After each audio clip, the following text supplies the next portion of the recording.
it struck him that the real Lewis was not the one chopping salmon, but the one climbing the steps of a golden palace.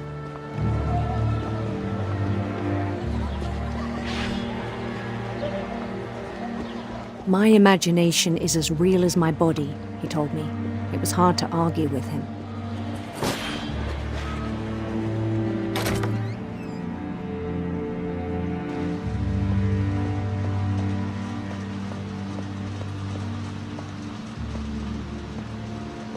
He began to forget the world we know.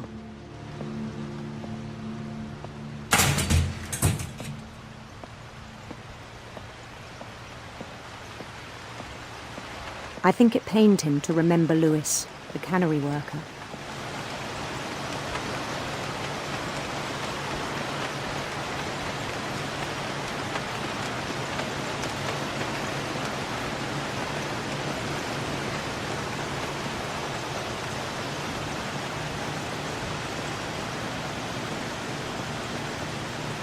He began to despise the man with a royal contempt.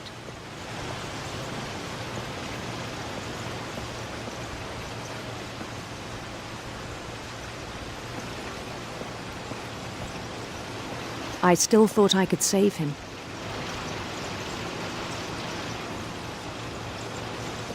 Even after he said he was being crowned king over all the lands of wonder.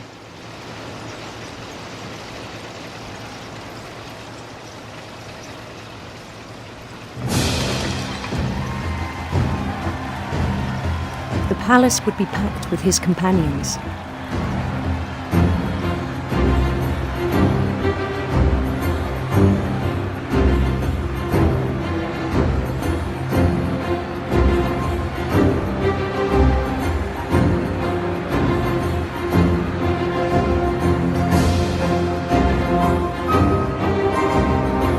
Including the wise Calico who'd insisted on advising me.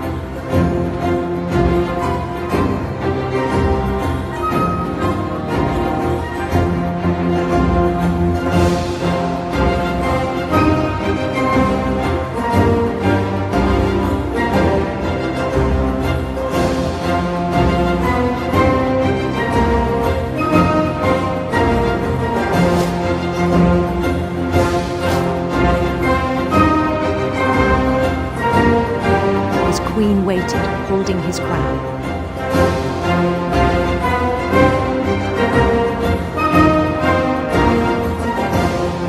There was only one thing left to do.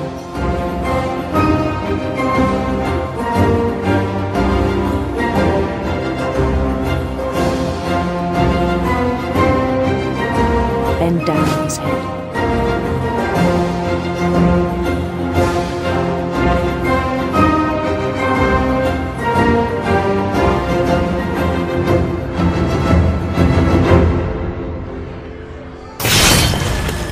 I think you know. Mrs. Finch, your son was a kind man who will be missed by all of us who knew him.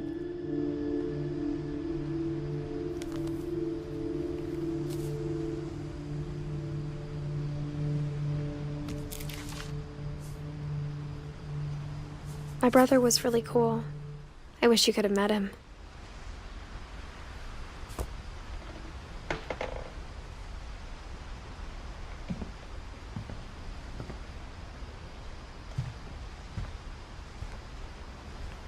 Lewis and I spent a lot of time playing games together, but he was surprisingly bad at them. He died a lot.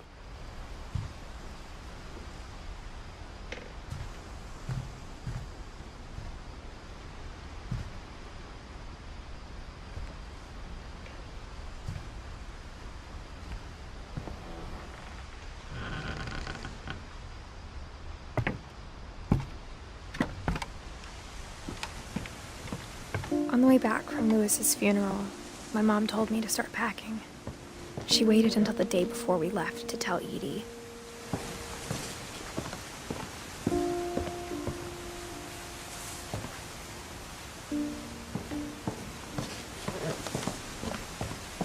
I'm not sure if she wanted to make it easier or harder.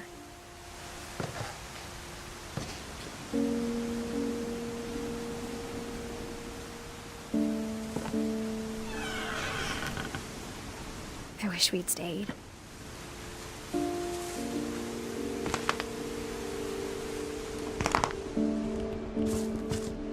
but I understand why we left.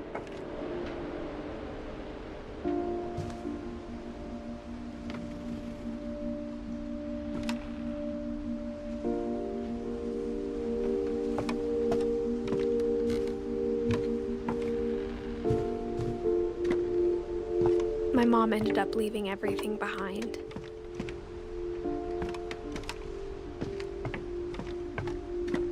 What happened that night had been coming for a long time.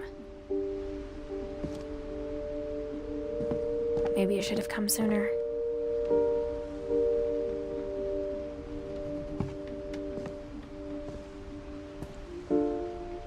But it had to end one way or another. All that's left now is to tell you about that last night.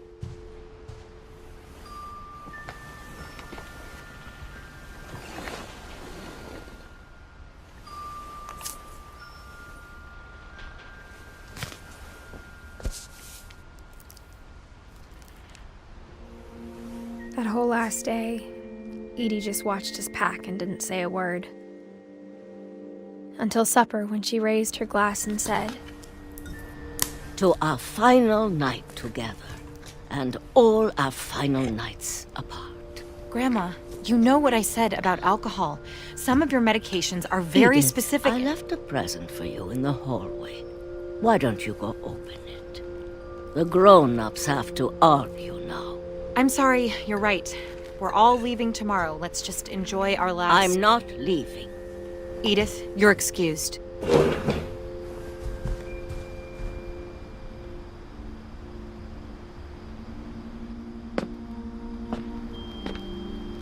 the power had been shut off that morning, but Edie always had plenty of candles. When my mom sealed the library, I don't think she knew about the other entrance. Or that Edie had a key to it.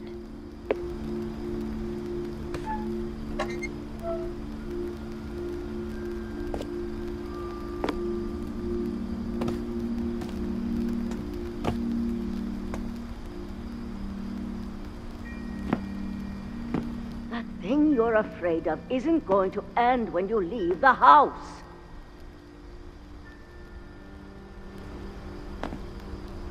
Edith has a right to know these stories. My children are dead because of your stories!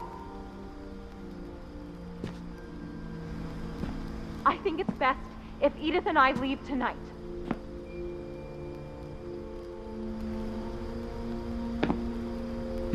We'll have the nursing home send a van for you in the morning, okay?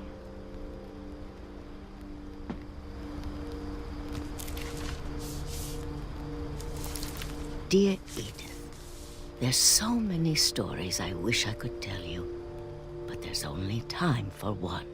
This is about what happened on the night you were born. That night, the tide went way, way out. It was the first and last time I ever saw the old house aground. There'd been an earthquake out in the middle of the ocean. They called it the lowest tide in 1,000 years. God, it smelled awful. You know, I've seen that house every day of my life.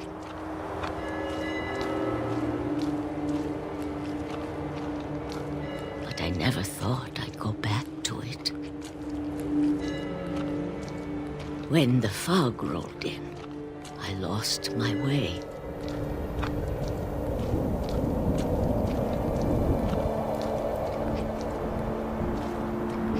I got turned around.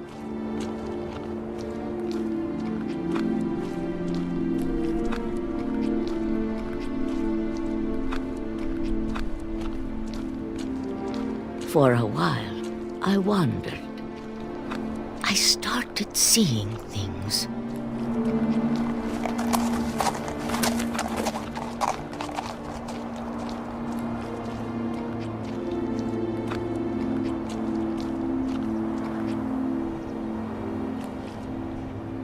Things I'd forgotten had ever existed.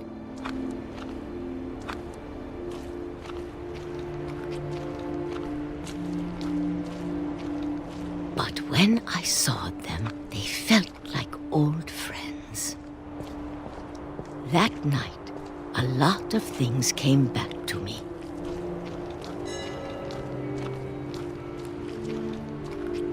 Or maybe I came back to them.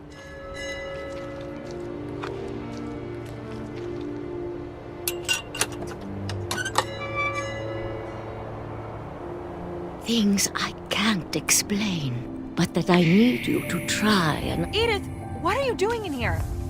It's mine. Edith! Mom, you're gonna rip it! Let go!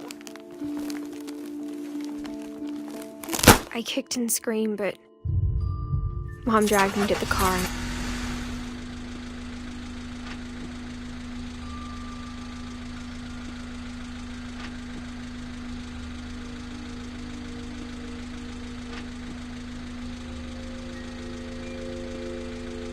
I never saw Great-Grandma Edie again.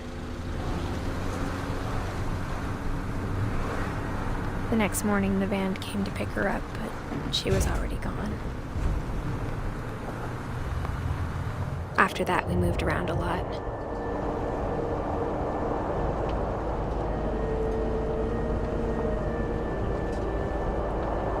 We both tried to make the best of it.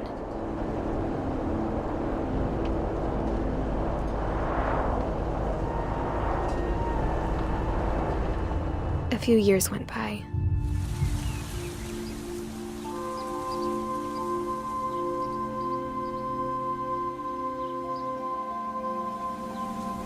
My mom didn't like to talk about it, but she started getting sick a lot. The rest happened pretty quickly.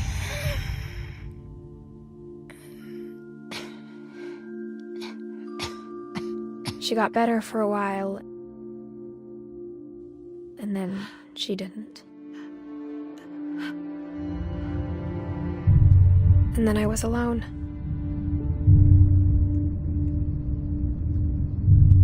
The last Finch left alive.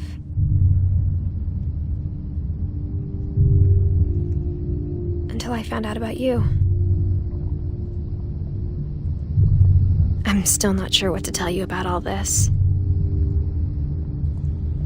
If we lived forever, maybe we'd have time to understand things. But as it is, I think the best we can do is try to open our eyes. And appreciate how strange and brief all of this is.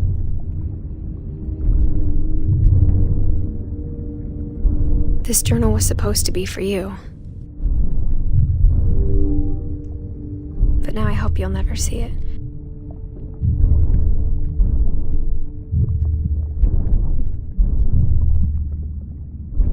I just want to meet you and tell you all these stories myself. But I guess if you're reading this now, things didn't work out that way.